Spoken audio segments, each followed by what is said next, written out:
багштай хүүхэд шүүгсэн их хөргөөний эзэн юм багштай тусал дэлгэсэн ирээдүйн замын их юм багштай.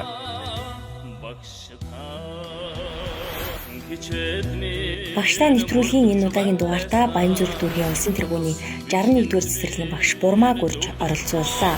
Өмнөх дугааруудад их хвшлийн ерөнхий боловсролын сургуулийн багш нар оролцсон бол энэ удаагийн дугаарт цэцэрлэгийн багш оролцож байгаагаараа онцлогтой юм. Ингээд та бүхэн халуун дулаан хүүхэд шүүгсэн их хөргөөний эзэн Бурмаа багштай хийсэн ярилцлагыг хүлээн авна уу? За танд энэ өдрийн мэндийг хүргэж байна. За өглөөг хэрхэн өгдөж ажил хэрхэн өрнөж байна? Та баярлалаа. Өглөөг бол их сайхан ухтлаа.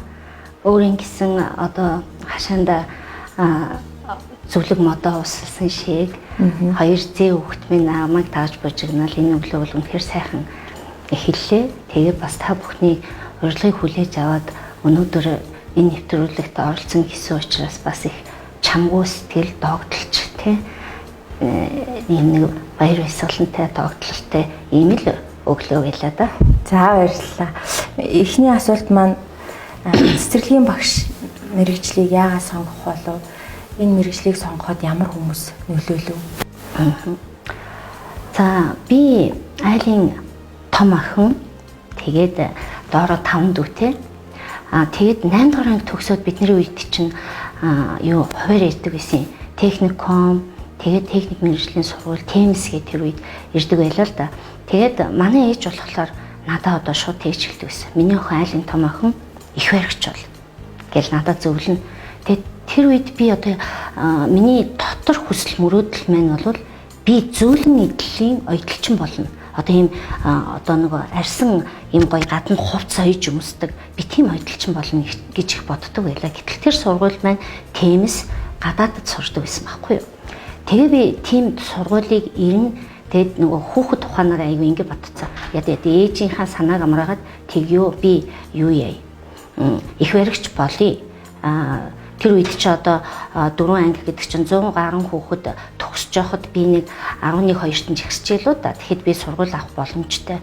Тэгээ би ээжтэй тэгээд хэлчихэж байгаа хгүй. Тэгё би их баригч болъё. Дотор бодол маань би нөгөө тийм зөөлөн эдлийн ойдлчин болно гэдэг тийм юутай би оронгуудаа шууд энийг аваад тэгэл би энийг авна гэж зогсчихлаа. Хин ч яаж чадахгүй л гэж бодоод идэг байхгүй юу. Тэгээд хуваар ирлээ. Хуваар аваад ирсэн чинь яг тэр жил манай сургуульд тэр хуваар ирээгүй. За ингээл нөгөөдөг чинь шоконд орчиж байгаа. Чи одоо яана? За одоо ээжийн хэлснийг авахаас өөр ямар ч сонголтгүй боллоо гэж бодоод ээжсэн чинь миний өмнө орсон охин их баригчийг авцсан. Тэгсэн чинь надад ерөөсөө цэцэрлэгийн багшийн сургууль үлдчихэж байгаа байхгүй. Тэгсэн чинь би хизээч цэцэрлэгийн багшийн тухай тэгж бодож байгаагүй. Тэгээд тухайн үедээ нөгөө хуваар байхгүй боллоо надад үлдсэний тэр эсэ учраас би тэр сургуулийг авцсан. Тэгээд магадгүй таны хувь тавилан байсан байх. Тийм баха. Тэр жил тэр сургууль ирээгүй гэдэгтэй тогтмол ирдэг байсны ирээгүй. Тэгээд би сургууль авсандаа жоохон гонсгор нөгөө сургууль маань ирээгүй учраас тухайн үедээ хинт ч тэрийг хэлээгүй. Ингээд байжсэн чинь гонсгор байна гэдгийг манайхан мэдээд аавын хамаат нэг ах ирээд их тийм улс төрч хүн байсан л да. Тэр эренгүүтээ энэ ертөнцийн хамгийн гоё мэргэжил цэцэрлэгийн багш. Чи ойлгож байна уу? Ийм хөөрхөн хүн болгон хүүхдтэй ямар их хайртай билээ. Чи тэр хүн болгоны хайртай хүүхдтэй чи ажиллана. Их баригч бол тий дандаа хүний амин дээр ажиллана. Тун хариуцлага. Тий надад бол нөгөө миний уран зургийг сэргээх гэдэг хэцүү ажиллана. Тэгж хэлж байгаа байхгүй юу? Тэгээ нөгөө хүний чинь нөгөө яриа надад бас ингээд ороод ирж байгаа байхгүй. Тэгсэн чинь над руу хүн бас утастаад манай охин цэцэрлэгийн багш болох сонирхолтой. Гэтэл нөгөө хуваар нь байхгүй хүн авцсан их баригчийн хуваар байна. Солийг хүрээд ирж байгаа байхгүй манад. Тин чи яг цагаа тулаад нөгөө ах минь их гоё өөдрөгөр юм ирсэн чинь бараг л тэр дороо сэтгэл нь хувраад нөгөө хуваараа харамлаад өгөхгүй. Тэгэл би энэ мэргэжлийг сонгож аваад ороод суралцсан. Тэгээ ороод суралцсан чинь нөгөө аюу сонирхол татаалтай тэгж явсаар байгаа л энэ мэргэжил руугаа би эргэлт буцалтгүй л орсон байсан. Одоо харамсахгүй байгаа. Үгүй одоо харин ч нөгөө баяр баясгалантай байдаг тий. хүн болгоно л хөөх энэ одоо ийм олон хүүхдэд шуугаж бужигнаал яаж ажилтیں۔ Заримдаа ч нэр ус толгоос ихсэгээл бүр аймаар болсон нөгөө хүүхдүүд энэ тэндээс байрал хувцс мувцс чинь нус нулимс болцсон л явж идэв. Гэхдээ л эцэстээ эргэж буцалтгүйгээр орсон энэ мэрэгчлээ одоо би хүн хэцүү муухай инээ тэрэ гэж ярихад бол миний хувьд бол энэ бол хамгийн сайхан ажил. Тийм. Одоо та хэдэн жил ажиллаж байна? Одоо би 24 дахь жилдээ ажиллаж байна. Юугаарч сольшгүй сайхан ажил. Тийм. Тэгээд дадлагжаад мэрэгшээд ингэх тусмаа хүн чинь улам энэ лугаа яах вэ? Сэтгэл зүрх минь нэвтэрч улам л гүнлүүн яваад идэв. Түүнд ангийнхан хүүхдүүд сургуулийн сурагч болоод явах мөч хамгийн гонигтай байдаг гин. Учир нь хамгийн хөөрхөн цаг хугацаанд нь хамт байсан болохоор хүүхдүүдэд хармалмаар, явуулмааргүй санагддаг тухайгаа хуучилсан юм. Гэхдээ л ангиа төгсгөөд буцаад л алдраж ахын багчууд түүнийг хүрээлээ зогсож байгаа. Багшийн ажил тасралтгүй үргэлжилсээр. Хүний бодлоор багш хүн нэг тийм арай өөр хөгдлөр төрсөн хүмүүс багш болдог болов. Магадгүй тэр дундаа багшийн мэрэгжил дундаа цэцэрлэгийн багш гэдэг мэрэгжлийг сонгосон хүмүүс бүр илүү хөгдөлтэй хүмүүс байдаг болов. Тэр нь магадгүй зүрх сэтгэлийн боловсрал, хүүхдэд тайртай, бусдыг инэрж хайрлаж чаддаг тийм хүмүүс нь илүү цэцэрлэгийн багш болдог болов гэж боддог. Та энэ тал дээр ямар бодлоо? Энэ бол яг үнэн. Хэрвээ хүүхдийг хайрлахгүй тэр эцэг эхийг те хөндлөхгүй байх юм бол энэ ажлыг хийн гэхэд бол маш хэцүү. Багш байхын одоо хамгийн сайхан нь юу вэ?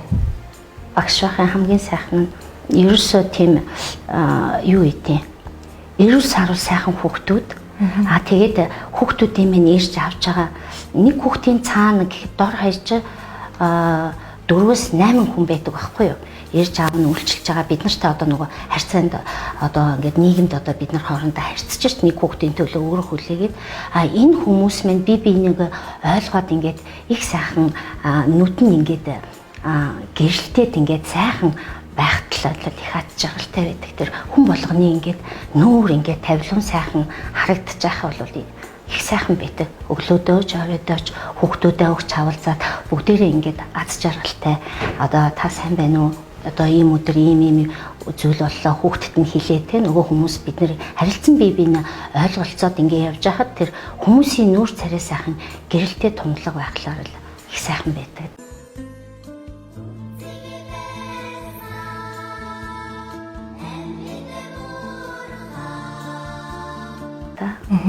Багш болгонд нэг өөрийн гэсэн ажиллах арга барил, арга зүй байдаг те.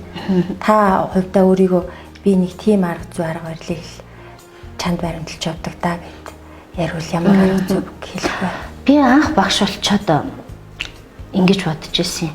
Багш нар чинь нөгөө конспектив хичээл тэр өдрийнхөө үйл ажиллагааны төлөвлөгөө хичээд тэр өдрөө зоосон бүх юмаа би хүүхдтэй заагаал, цээжлүүлээ, сургаал тэр бүх юмаа хийчүүл за би одоо ингэж өнөөдрийн ажлаа сайн хийсэн, нэг ч юм дутуугүй бүх юмаа хийсэн, би ажлаа сайн хийсэн гэж ойлгоод байсан.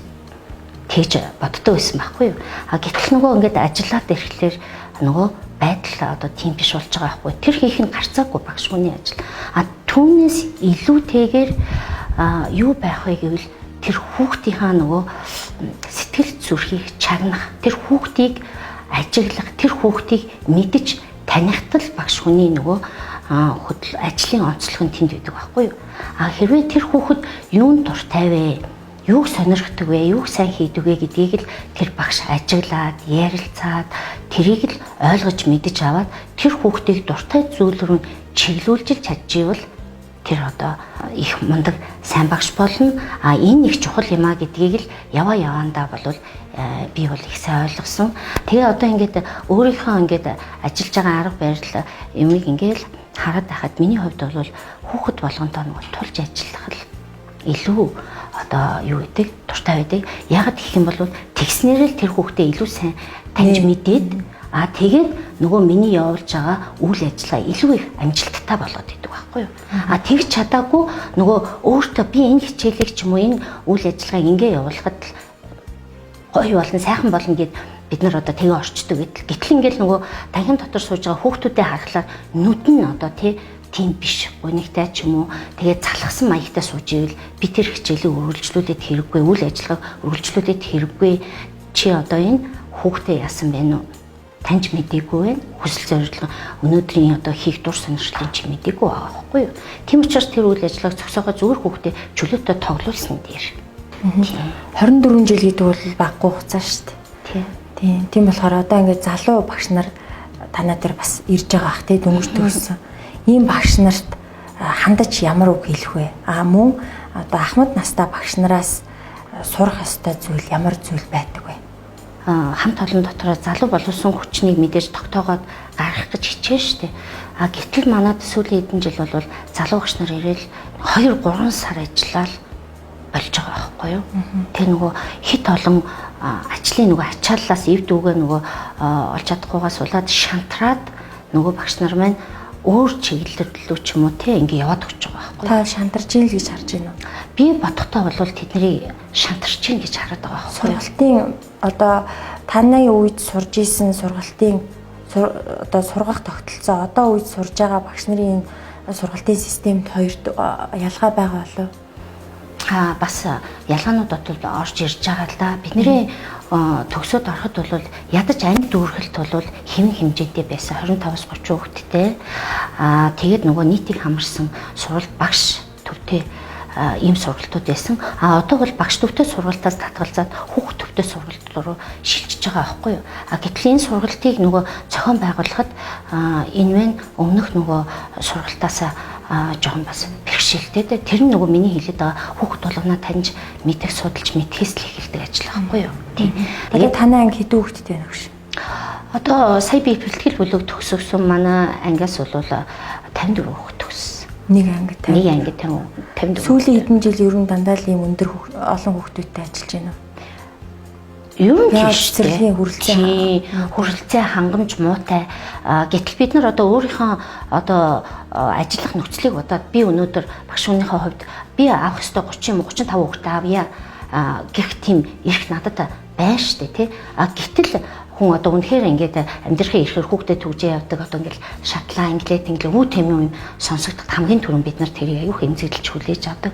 Тийм учраас одоо бид нар бол чадах чинээгээрээ тий болох бүтгээрээ одоо хүүхдүүдэд авъя тий энийг бол авч ажиллая гэж бодоод одоо ингээд аваад ажилдаг. Ялангуяа ахлах бэлтгэл бүлгийн хүүхдүүдийг сургуульд бэлтгэх учраас заавал одоо нөгөө сургуульд орох гэж байгаа хүүхдүүд цэцэрлэгт явсан байх хэрэгтэй байдیں۔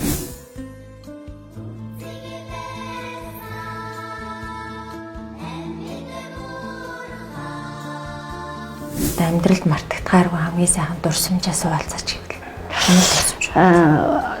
сайхан дурсамж маш их байд юм аа.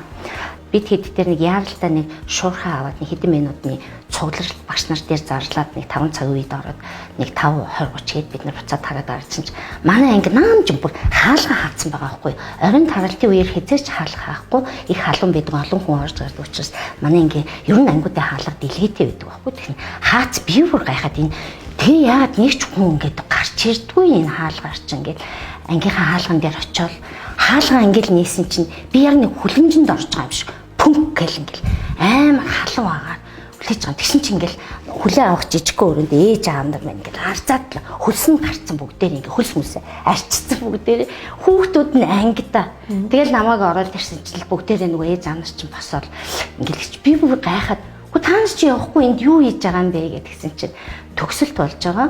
Багштай нөгөө хамгийн гоё том цэцгийн баглаа авцсан. Тэгээ нөгөө бүх хүн баярлсан сэтгэлээрээ одоо энэ цэцгийн баглаа багштай өгөхөд одоо хүн бүхэн байх гэдэг шүү дээ. Тэгээ нөгөө бүгдээрээ байж байгаа тэр цэцгийг өгсөн чинь би баг өстой уйлаад байна. Айгүй нийтдээ. Тэгээ уйлаад би сүултээ ингэж бодсон. Хүн чинь насны хувьд тусам их тийм уйрамтай болчих юм уу даа бас тий. Тэгээд нөгөө бас айгүй хүүхдүүдтэй харам болцсон тий.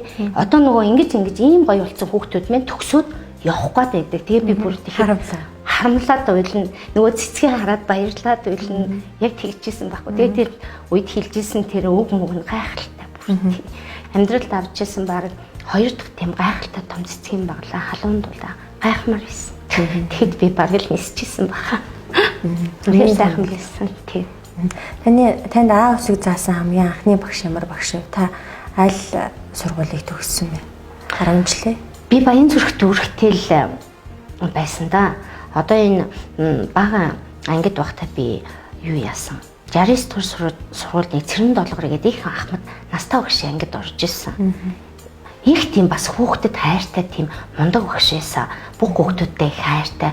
Бас л тэр үеийн багш нар ер нь их мундаг бүх хүүхдүүдтэй хурж ажиллана. Тэгээ манай анги багш маань юу яагаад шилжээд манай анги тараад даваа талан багшийнхаа ангид орсон. Тэгээд тэр даваа талан багш маань ингээд бага ангиг төгсгсөн багш. Өста маш мундаг багш байсан. Тэгээ би нэг зүйлийг боддгийм аа. Би ерөөсө багаасаа их мундаг тэр ялангуяа тэр бага боловсролыг маш мундаг хичээнгүй нямбай тэгээ тийм шантарахгүй тийм аюу мундаг багш тэр явж төгссөн учраас яг тэр нь надад шингэсэн болов. Одоо тэр үеийн бичгийн хэлбэр тэр багш одоо даалгавар хийгээд тэр шалгадаг юм тест нэг бүрчлэн шалгадаг. Тэгээ ингээд тэр бүгд нь би одоо бодоод байхад бага боловсрол их чухал юм байна. Тэгээ би яг одоо тэр даваа талан багшигаа би одоо бас дуурайсан гэж бодоод идэг байхгүй юу. Тэгээд тэр нь надад тавигдсан. Одоо ингээд цэцэрлэгийн багш болохоор би яг тэр багшийнхаа арга барилаар тэр хүүхэд болгоно лөө ингэж тулж хүрч. Тэгээд бас тэр цэрэнгэлгэр багшийн тэр хүүхэд болгонд бас их хайртай тий. Хүүхэд болгондоо их хайртай. Миний хөө тэр яг тэр нэг ээжийн сэтгэл багшаас гадна ихийн сэтгэл байна гэдэг чих мундаг. Тэр байсан байхгүй юу.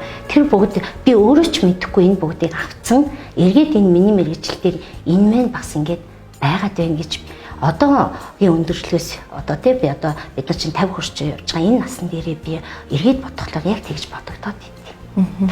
Амьдралдаа гаргаж ирсэн хамгийн том зоримог шийдвэр гэвэл ямар шийдвэрийг хэлэх вэ? Амьдралдаа гаргаж ирсэн хамгийн том зоримог шийдвэрийг би 2002 онд гаргаж ирлээ. Энэ мэн юу исэн бэ гэвэл би түрүүн хэлжсэн айлын том охин. Тэгэд одоо дүүнер маань ингээл доош байгаа юм.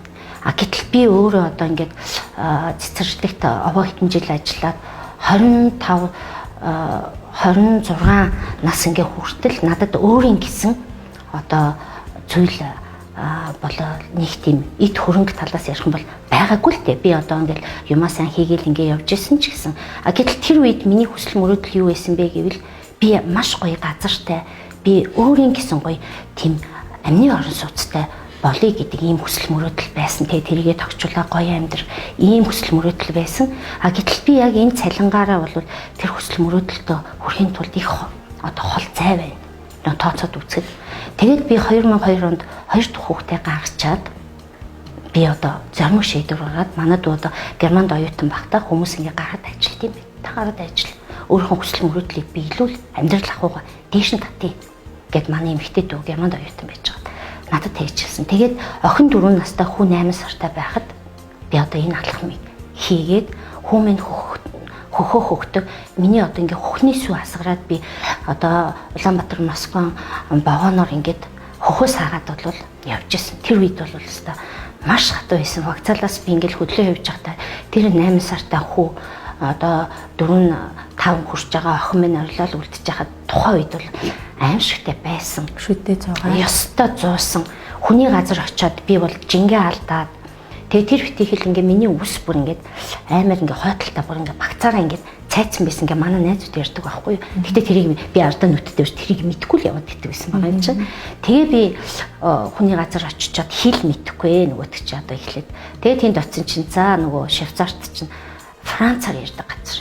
За тэр нийгмийн байдлыг харчаад би бүр буугаад бүр ингээ ангааж ирсэн. Москвагаар дайраад, Германаар дайраад би юунд Швейцарт очисон. Тэгээ би буучаад бүр ингээд ийм нийгэм байт юм уу? Би бүр гайхчихсан. Зүгээр л тэр хот, тэр зүлэг мод нь бүр нүдэнд тусаад. Тэгтэл одоо нөгөө хамгийн нэг амархан жишээ ярихад манайх нөгөө мод тарьчаад нэг юм хайс хийгээд тэр нь ингээд амар төмрөөр юм үзүүртэй хийсэн. Гэтэл тэнд тийм юм юу ч байхгүй мөртөл ямар өөр орчин байсан бэ? Нэгт, хоёрт хүний хөдөлмөрийг ямар сайн үнэлж байна вэ? Үнэлж байгаа учраас тэр хүмүүс жид тийм сайхан амьдарч штэ. Тэгээд тэрийг хараад би одоо өөрийнхөө нөгөө зорилгот хүрэхин тулд одоо ажиллаж эхлэн тэр хооронд чинь их нутгаа, үр хүүхдээ, хань ижлээ, эцэг эхээ санаа нь хэцүү байсан. Шүд зүүж ажиллаж байсан бүр би өстө. Тэгээд 6 жил болсон юм байна. Ээж маань хүүхд чинь сургуульд ингээ орсон тий. Ажиллахад одоо хэцүү байна. Чи одоо ирж ин одоо хүүхдтэйгээ ажил. Одоо 2 хүүхдтэйгээ ажиллаа гэд. Тэгэл нөгөө хүүхдтэйгээ ажил гэдэг дуудлага аваад би аюу хурдан нөгөө буцаал нутагт сургалтаа ороод ирж байгаа байхгүй юу. Би хүслээ мөрөөдлөө биелүүлээд би өөрийн гэсэн газар дээрээ нөгөө байшингаа бариад ингээл нөгөө ажил маань ундраал эхэлж байгаа байхгүй юу. Гэтэл манай нийгмийн тогтолцоо нэг л болж өгөхгүй надад бас мэдрэгдээд байсан.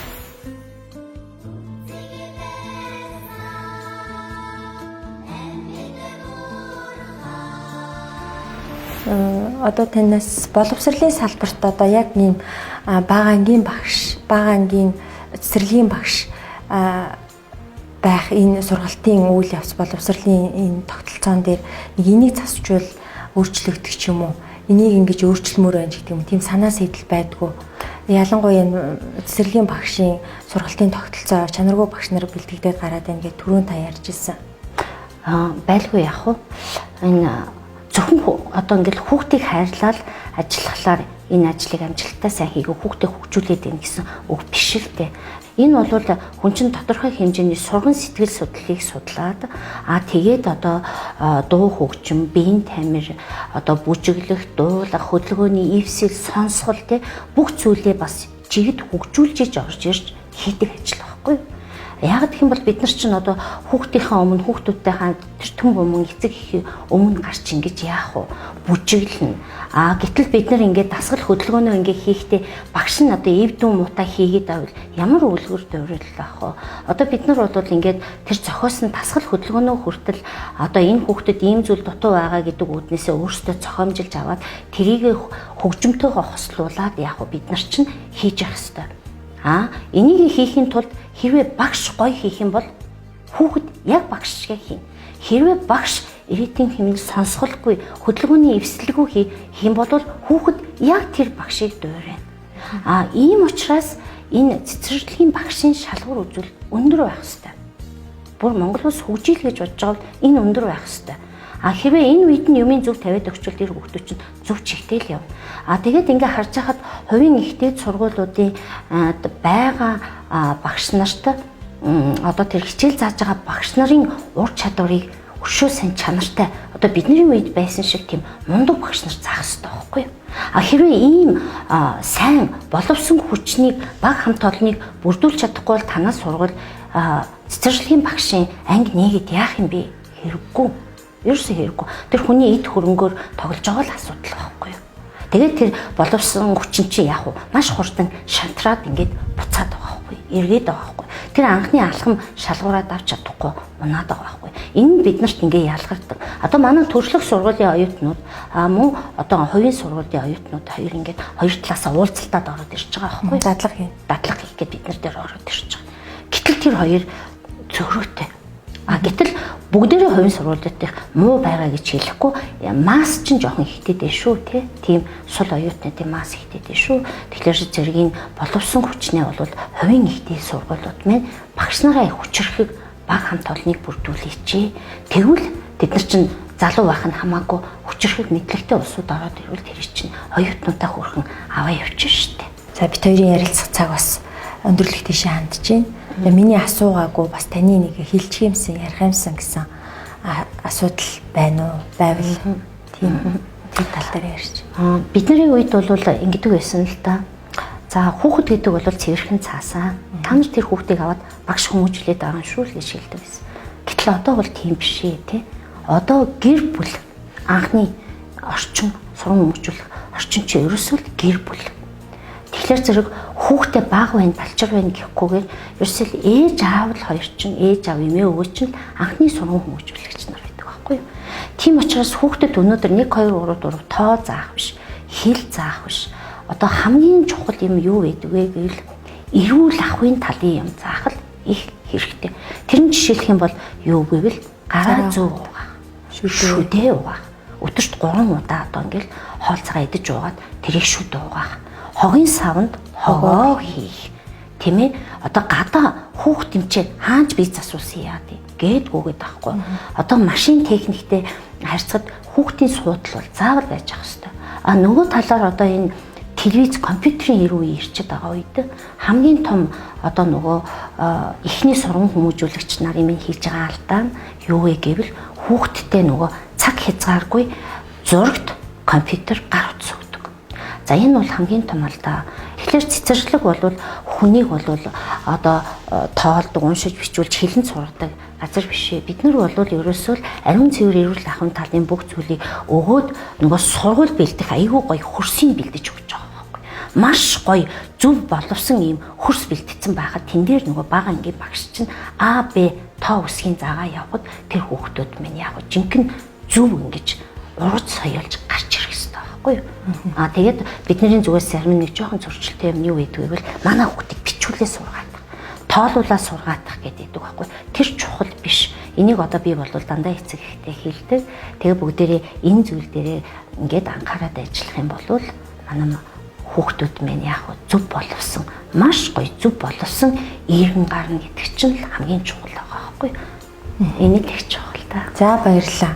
Урилга хүлээн авч бид нартэй сайхан ярилцлага өрнүүлж өөрийнхөө амьдралын, өөрийнхөө ажлын бодож санаж байгаа зүйлээ илэн далангүй ярьж одоо урам зориг хүмүүст нь урам зориг өгч санаа сэтэл авах хүмүүст нь санаа сэтэл өгсөн танд маш их баярлалаа. Цаашдын ажил үйлсэд нь өндөр амжилт хүсье. Баярлалаа. За баярлалаа. За үзэгчдээ багштай нэвтрүүлгийн энэ удаагийн дугаар энэ төрөйд өндөрлж байна. За бидний өнөөдрийн зочноор Баянзүрх дүүргийн улсын тэргүүний 61-р сургууль цэцэрлэгийн багш Бадарчин Бурмаа оролцлоо. Дараагийн дугаараар дахин уулзтлаа. Түр баяртай үзэгчдээ. багш та